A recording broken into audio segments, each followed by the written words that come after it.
అందరికీ నమస్కారం. కావలి నియోజకవర్గ ప్రజలకు, కావలి నియోజకవర్గ ఓటర్ మహాశయులకు హృదయపూర్వకంగా నమస్కారం తెలియజేస్తున్నాను.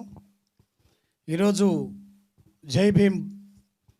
జై భీమ్రావ్ భారత్ పార్టీ తరపున కావలి అసెంబ్లీ అభ్యర్థిగా పోటీ చేయుటకు జై భీమ్రావ్ భారత్ పార్టీ వ్యవస్థాపక అధ్యక్షులు జడా శ్రావణ్ కుమార్ గారు కావలి నియోజకవర్గం నుంచి మీరు పోటీ చేయాలని వారు ఇచ్చిన అవకాశాన్ని బట్టి వారికి మొదటిగా కృతజ్ఞతలు తెలియజేస్తున్నాను.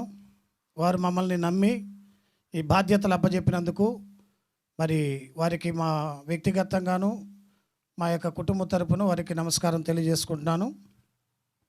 కావలి నియోజకవర్గంలో 30 సంవత్సరాల నుండి మా ట్రస్ట్ తరపున వివిధ రకాలైన సేవా కార్యక్రమాలు చేస్తూ వస్తున్నాము.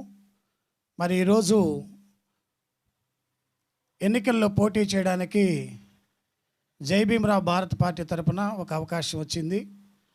అందులో భాగంగా అంబేద్కర్ ఆశయ సాధనలో రాజ్యాంగ పరిరక్షణ సేవా కార్యక్రమాల కోసం మీ మధ్యకి ఈ 2024 సంవత్సరం ఎన్నికల్లో కావలి నియోజకవర్గం నుంచి అసెంబ్లీ అభ్యర్థిగా పోటీ చేయడానికి మీ ముందుకు వస్తున్నాను.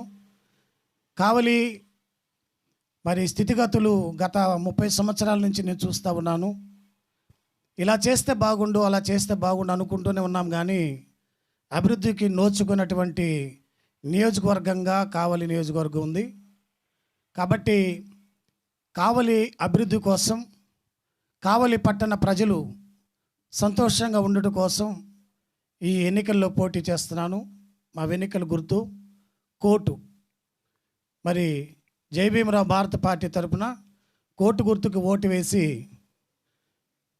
అత్యధిక మెజారిటీతో మీరు గెలిపించినట్లయితే తప్పనిసరిగా కావలి పట్టణ పరిసర ప్రాంత నియోజకవర్గ ప్రజలకు నిస్వార్థమైనటువంటి సేవా కార్యక్రమాలు చేస్తానని తెలియజేసుకుంటున్నాను.